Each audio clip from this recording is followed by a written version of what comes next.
Hello, good morning muli mga lalabs, mga bayots. Magandang hapon Pilipinas, Luzon, Visayas at sa mga kapwa ko taga Sub-Saharan, Mindanao. Lumayang hapon sa inyo ang atanan at sa lahat ng mga kapwa ko din po, OFW sa Randol. Hello, good morning po sa inyong lahat. Oh, ito nakakatawa to.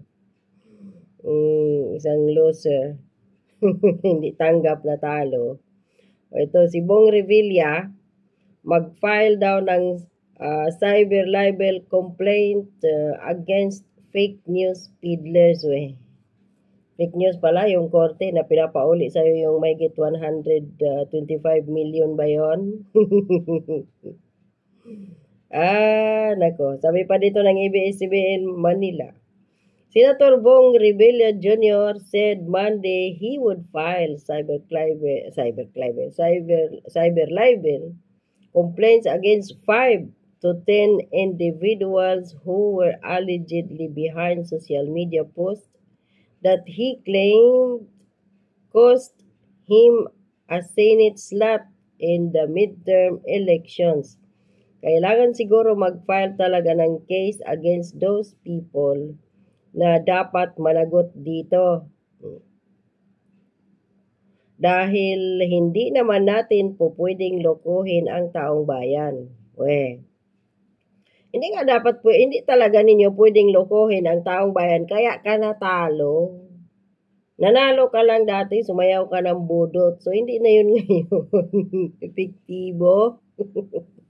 Dahil nakita ng taong bayan ngayon, lalo pa na nagpatikit ka doon kay Pisot na Bongbong Marcos, nawala ng kredibilidad. O tingnan mo, kapatid nga niya umalis sa alyansa ng Bagoong Pilipinas. Mismong kapatid na si Aimee. Tapos ikaw, nagiging loyal-loyal kayo dyan. Alam mo naman, Bong Revilla, kung ano ang ginawa ni Bongbong Marcos kay VP Sara.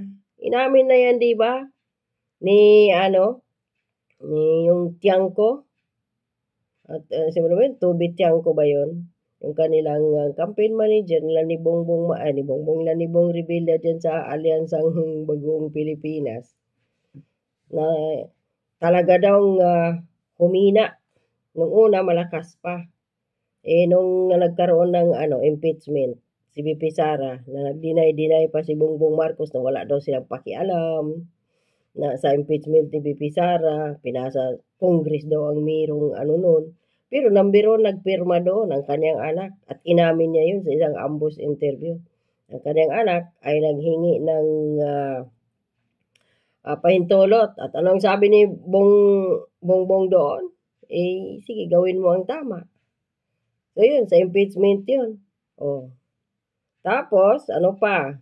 Inamin din ni Tiangco na yung sa pagpakidnap kay dating Pangulong Duterte at dinala sa The Hague, Netherlands. Ano pa? Ano ang resulta? Hindi na sila nangangampanya sa Mindanao, sa Visayas.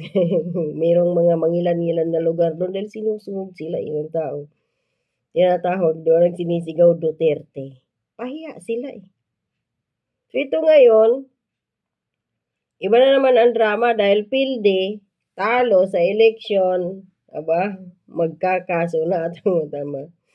At ang masakla pa, nakakatawa mga lalabs, mga bayot. Cyber libel na nga lang ang ikakaso mo, Bong Revilla. Si Atty. Fortune pa talaga. Di kalibreng abogado ang kukunin mo. Ang cyber libel, bailable din naman yun. At saka baka mamaya mapahiya ka din. So yung mga pinagsasabi dito sinabi niya ditong 5 to 10 individuals na to, nakakasuhan lalo na vlogger, nag-aano lang din naman yun sa mga balita. Nagkukomento reaction lang naman ang mga vloggers, political vloggers.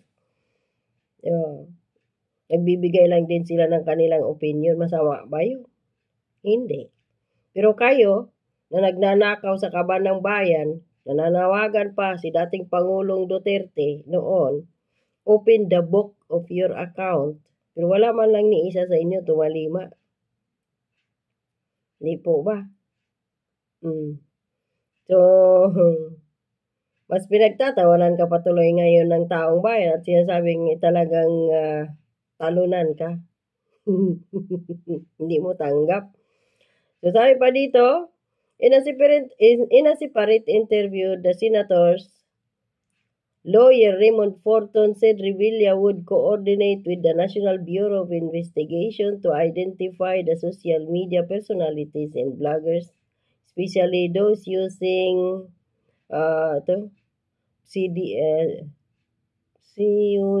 pseudonyms who have spread fake news about Senator Bong Revilla. So kung nanalo ka, walang fake news. Natalo may fake news.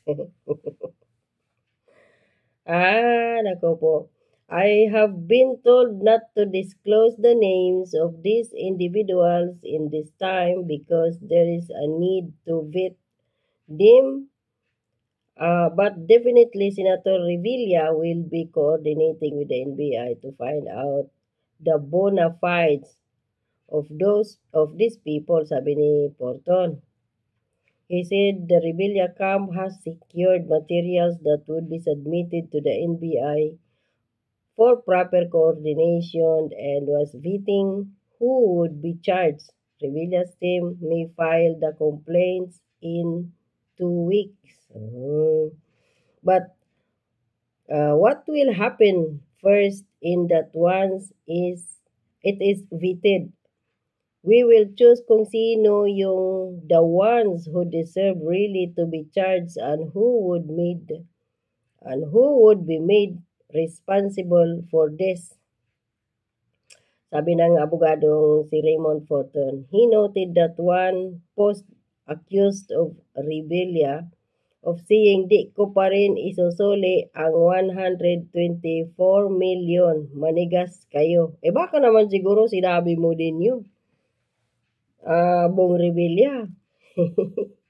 Nagbigay lang naman ng mga vlogger ng komento reaksyon dahil pinapasuli sa ito ng korte ang 125 million, which appeared to be related to a graft case the senator had faced in 2018. Totoo din naman to eh. So anong ikinagagalit mo doon? Yun pag minsan kasi bago kayo magsalita, mag-isip muna. Bakit? Tingnan mo ngayon yung palasyo. Yung palasyo de Polvoron. Sasabing lalabanan ang fake news pero doon nang gagaling ngayon ang sila yung ama ng fake news. Lalo na yung kanyang aso na si Claire Castro. Sabi pa dito, Revilla was among the senators involved in the controversial pork barrel scam that accused senators and other government officials of misusing the now illegal Priority Development Assistance Fund. Nakulong nga kayo doon. Dinay pa kayo. Forton pointed out that Revilla won his case and this was no pending case against him before the Sandigan Bayan. Neither did the court order him to return the money. So, yun. Ang loser magpapile ng demanda dahil hindi tanggap. Bakit sa mga vloggers mo, Bong Revilla, ibaling ang galit mo na ikaw ay natalo? Doon kay Bongbong Marcos ka magalit dahil sa mga pinaggagawa niyang kabalbalan kaya kamuntikan kayong masiro. Hindi yung vlogger na nagpakapakalat ng fake news. Yung mismong amo mo, si Bongbong Marcos, yun yung king of fake news. Yun yung nagpalubog sa inyo, nagpatalo sa inyo. So bakit yun ang hindi mo pagbalingan ng galit mo kung kaya ka natalo? Bakit yung vloggers? Napakawalang kwenta mong tao.